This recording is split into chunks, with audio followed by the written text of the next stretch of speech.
Hello guys, स्वागत है आपका सिटीजन जी चैनल पर। और आज आप देखने वाले हो 2023 में ही रिलीज हुई horror slasher movie the Jester का ब्रेकडाउन, जिसके राइटर डायरेक्टर हैं कॉलिन क्रॉचक। इसमें आप द जेस्टर नाम के एक हॉरर विलन को देखने वाले हो जो कि इंटरनेट पर पहले से फेमस है उसकी शॉर्ट फिल्म्स की वजह से, जिन्हें आप यूट्यूब पर देख सकते हो। अब जाकर 7 साल बाद इस पे एक पूरी फीचर फिल्म बनाई गई है क्योंकि इसकी पॉपुलैरिटी अच्छी खासी है और मेन रीजन यही है कि ये आर्ट द क्लाउन को टक्कर दे सके। तो चलिए अब ज्यादा देर ना करते हुए जल्दी से स्टोरी स्टार्ट करते हैं।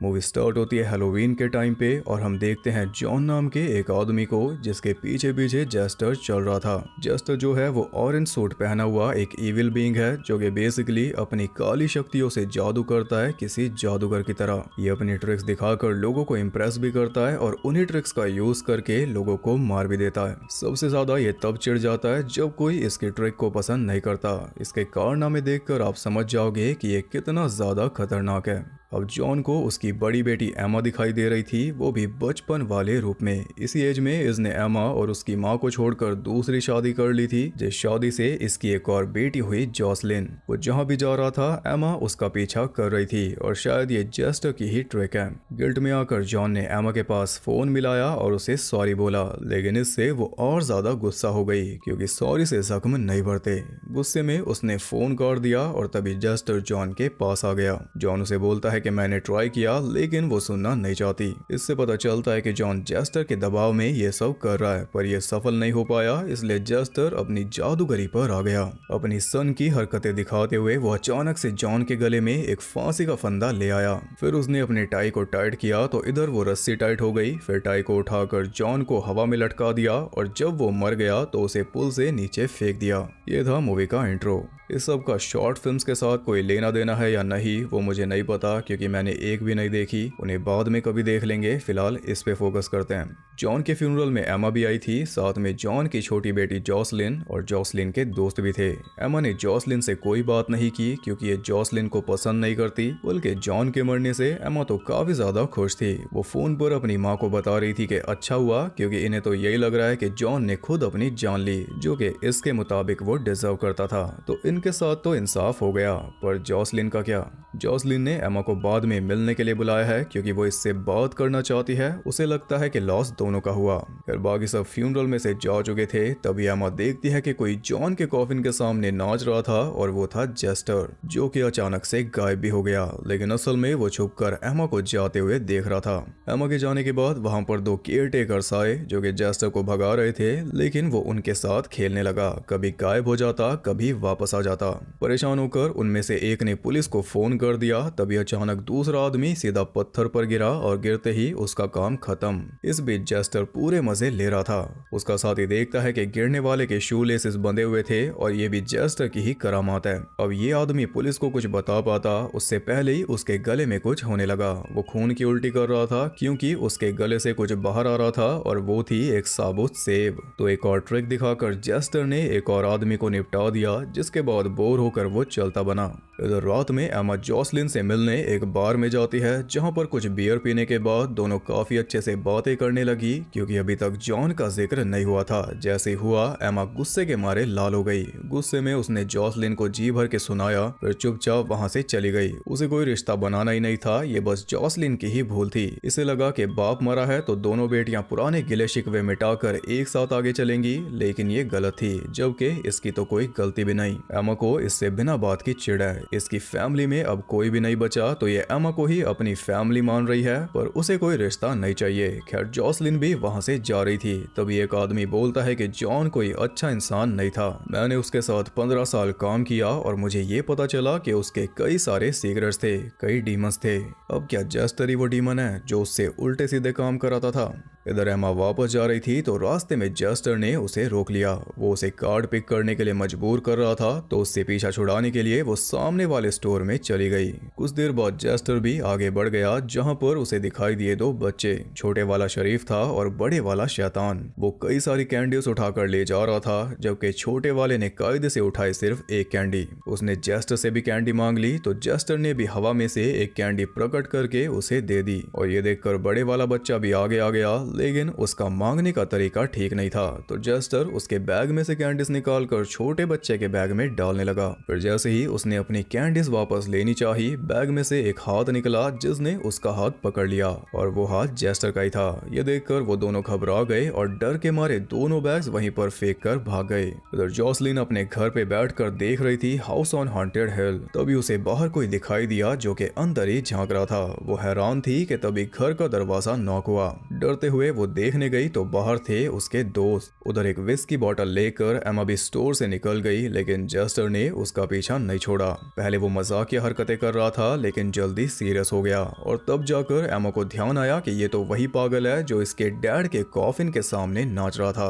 एमा के हाथ से बॉटल गिरकर टूट गई तो उसी बॉटल का कांच जस्टर ने उठा लिया। एमा को लगा कि वो उसे मारेगा, लेकिन उसने उल्टा अपना ही गला काट लिया और सारा खून गिरा एमा के मुंह पर। फिर वो बेजान होकर नीचे गिर गया, पर यह भी उसकी ट्रिक थी जिससे इम्प्रेस तो कोई क्या ही होता। डर के मारे एमा भागी और फिर से चली गई उसी स्टोर में। उसकी हालत देखकर वहां के वर्कर ने पुलिस बुला ली। 2 ऑफिसर आए और एमा से पूछताछ करने लगे, लेकिन एमा की बातों पर यकीन कर पाना थोड़ा मुश्किल था। वो सोच रहे थे कि ये कोई प्रैंक है, पर तभी जस्टर खुद अंदर आ गया। उसने एक हथकड़ी निकाली और अपने दोनों हाथों में लगा ली, लेकिन पलक झपकते ही वो गायब होकर पहुंच गई इन दोनों ऑफिसर्स के हाथ में। इससे पहले कि वो कुछ समझ पाते, जस्टर ने अपनी हैट से एक ऑफिसर का फेस ढक दिया और जब हैट हटाई तो उसका फेस गायब था। अब बिना सर के वो तड़प रहा था। ये देखकर वर्कर तो वहां से भाग गया। दूसरे ऑफिसर ने हथकड़ी खोलकर अपनी गन निकाली तो जस्टर उस बिना सर की तड़पती बॉडी के साथ डांस करने लगा और ये सीन बहुत ज्यादा वायरल भी हो रहा है। ऑफिसर ने गोली चला दी जो लगी दूसरे ऑफिसर को, इसलिए वो तो मर गया। फिर जस्टर को गोली मारी तो उसने गोली ही पकड़ ली। साउथ इंडियन मूवीज का फैन है। ये देखकर एमा भी भाग गई और जस्टर भी बचे हुए ऑफिसर को भूनकर वहां से चल दिया। इधर जॉसलिन को ऐसा लग रहा था जैसे उसका डैड अब भी उसके साथ है। वो उसके रूम में जाकर उसकी फोटो देख रही थी तो वो फोटो से निकलकर रूम में आ गया और प्यार व्यार गया अपनी जगह। ये देखकर जॉसलिन की सांसें फूल गई। उसने जल्दी से नीचे जाकर दोस्तों को बोला कि चलो फेस्टिवल में चलते हैं। चारों फेस्टिवल में पहुंचे, पर वहां पर भी जॉसलिन को वही सब देखने को मिल रहा था। कोई रस्सी के सहारे कूद रहा है, किसी के गले में रस्सी है, ये सब। वहां पर एक हॉन्टेड हाउस भी था जिसके अंदर जाना जॉसलिन को और ज्यादा भारी पड़ा क्योंकि अंदर कोई फांसी पर लटका हुआ था। ये कोई डेकोरेशन होगी, लेकिन जॉसलिन का तो बस हो गया। घर में भी यही सब, बाहर भी यही सब। वो तो शांत होकर बैठ चुकी थी। तभी उसका डैड उसे फिर से दिखाई दिया तो जॉसलिन उसके पीछे पीछे चल दी और उसके जाते ही वहां पर आकर बैठ गया जस्टर। जॉसलिन के दोस्त लियाम को वो एक ट्रिक दिखा रहा था, वही 3 कप्स वाली। पर जस्टर की ट्रिक है तो कोई ना कोई ट्विस्ट तो होगा ही। जस्टर ने जैसे ही कप उठाया, उसके नीचे पड़े थे कई सारे ताजे निकले हुए दांत और वो सारे दांत लियाम के थे। फिर एक और कप उठाया तो उसके नीचे कुछ भी नहीं था, पर जब कप को झटका तो उसमें से 2 आंखें निकली। तभी लियाम की आंखें भी गई।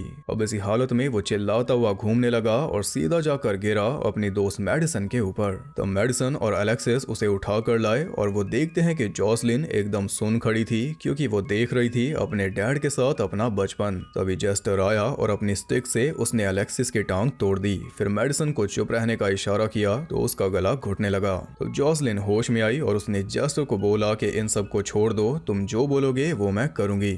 उधर एमा अब भी भाग रही थी। तभी उसके पास फोन आता है उसकी मॉम का, लेकिन मॉम की आवाज में वो जस्टर ही था। जस्टर इशारों में बोल रहा था और वही सब उसे फोन पर सुनाई दे रहा था उसकी माँ की आवाज में। जस्टर चाहता है कि एमा सब कुछ भूलकर चुपचाप यहाँ से चली जाए, नहीं तो ये खेल चलता रहेगा। लेकिन जस्टर ने जॉसलिन का भी जिक्र कर दिया कि वो सेफ नहीं है, तो अब ये जॉसलिन के बिना नहीं जाएगी। सामने वही पुल था जिस पे इसका डैड मरा था और वो अब भी वहीं पर खड़ा हुआ दिखाई दे रहा था, इसलिए एमा उसके पास गई तो वो एमा को उसकी गलती का एहसास कराने लगा। यहाँ पर पहली बार एमा ने उसे डैड बोला, यानी कि उसे माफ कर दिया। पर तभी वो रस्सी उसने एमा के गले में ही डाल दी। रस्सी ने उसे खींचकर पुल से नीचे फेंक दिया और नीचे एमा ने खुद को पाया एक अलग ही दुनिया में, जहाँ पर उसे जॉसलिन का बचपन वाला रूप दिखाई दे रहा था। वो एमा को जलील कर रही थी पर एमा जानती थी कि ये सब एक छलावा है। उसने कोई खास ध्यान नहीं दिया। तभी जॉसलिन सामने खड़े अपने डैड के साथ एक शेड में चली गई और जेस्टर भी अंदर ही था।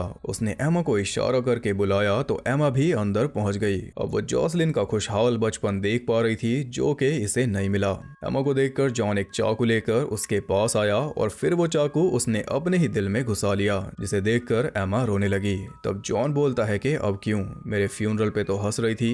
जेस्टर अपनी मायावी दुनिया में इसे पूरी तरह गिल्ट में डाल रहा है ताकि ये टूट जाए। पहले तो ये टूटी नहीं थी पर अब लगता है कि टूट चुकी। जॉसलिन भी अपने बड़े रूप में आ गई थी और अब वो भी इसे जलील कर रही थी। जॉन के अंदर से चाकू निकालकर उसने एमा को दे दिया और फिर बोला कि जाग जाओ, पर एमा को टूटना नहीं था। उसने बोला कि तुम रियल नहीं हो और ये बोलकर जॉसलिन को स्टैब कर दिया। पर सेम काम उसने कर दिया रियल वर्ल्ड में, या फिर कहूँ कि जेस्टर ने उससे करवा दिया, उसे भ्रम में डालकर। लेकिन अब जॉसलिन तो बेचारी मर रही है। मरने से पहले वो एमा को बोलती है कि तुम्हारी कोई गलती नहीं, मुझे पता है तुम नींद में थी। गुस्से से भरकर एमा ने जेस्टर को भी कई बार स्टैब किया लेकिन वो हिला तक नहीं। तब उसने बोला कि मेरे साथ तुम्हें जो करना है करो, पर जॉसलिन के पास भी मत आना। सरप्राइजिंगली ये सुनकर वो सीधा वहां से निकल गया और फिर हम आ जाते हैं प्रेजेंट में, जब एमा अपने डैड की ग्रेव पर पहुंची है अपना मन हल्का करने। जो भी उसे बोलना था उसने बोल दिया और ये सब जेस्टर भी सुन रहा था, यानी कि जेस्टर अब भी इसके साथ है, पर अपने डैड की तरह ये इसके बहकावे में नहीं आने वाली। वहां से वो सीधा जाती है उसी बार में जहां पर जॉसलिन अपनी फ्रेंड्स के साथ उसका वेट कर रही थी। तो जो रिश्ता पहले ही बन जाना चाहिए था वो अब जाकर बना, जिसमें लियाम तो बेचारा ऐसे ही मारा गया। खैर इसी के साथ ये मूवी होती है खत्म। तो जेस्टर क्या है और उसने ये सब क्यों किया, उसका मोटिव क्या था, वो सब जानने के लिए शायद हमें जाना पड़ेगा इसकी शॉर्ट फिल्म्स में। अगर आप बोलोगे तो मैं वो भी कर दूंगा, पर मेन बात यह है कि जेस्टर बहुत ज्यादा फेमस हो सकता है अगर इसे बड़ा बजट मिल जाए तो।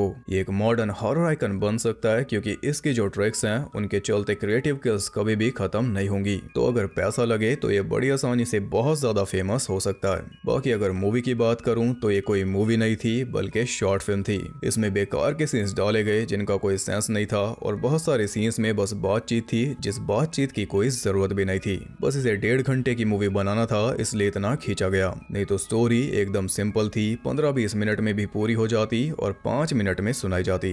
वैसे भी ये अगली मूवी के लिए पैसा जमा करने का एक तरीका है, ऐसा ही सेम किया था टेरिफायर ने। उसमें स्टोरी जल्दी खत्म हो गई थी तो एक नई स्टोरी ऐड की गई थी। बाकी जेस्टर का जो रोल है वो किया है माइकल शेफिल्ड ने, जिनकी ये पहली फिल्म है और सारी शॉर्ट फिल्म्स में भी वही जेस्टर बने, तो ये उनका पक्का रोल है, जैसे डेविड हावर्ड थॉर्नटन का आर्ट द क्लाउन। बाकी आपको ये विलन कैसा लगा वो कमेंट करके जरूर बताना। क्या आप आर्ट के साथ इसका फेस ऑफ देखना चाहोगे? होने को कुछ भी हो सकता है। वीडियो पसंद आई तो लाइक करना और ऐसी और इंटरेस्टिंग वीडियोस देखने के लिए चैनल को सब्सक्राइब करके बेल नोटिफिकेशन को ऑल पर सेट कर लो, ताकि यूट्यूब आपके साथ कोई ट्रिक ना खेले और ना ही मेरे साथ। और ज्यादा कनेक्टेड रहने के लिए आप मुझे इंस्टाग्राम पर फॉलो कर सकते हो, वहाँ आपको बहुत कुछ जानने के लिए मिल जाएगा और साथ ही बाकी जगहों पर भी जिनके लिंक्स आपको मिल जाएंगे नीचे। तो मैं आपसे मिलूंगा अगली वीडियो में, तब तक के लिए सबको बाय।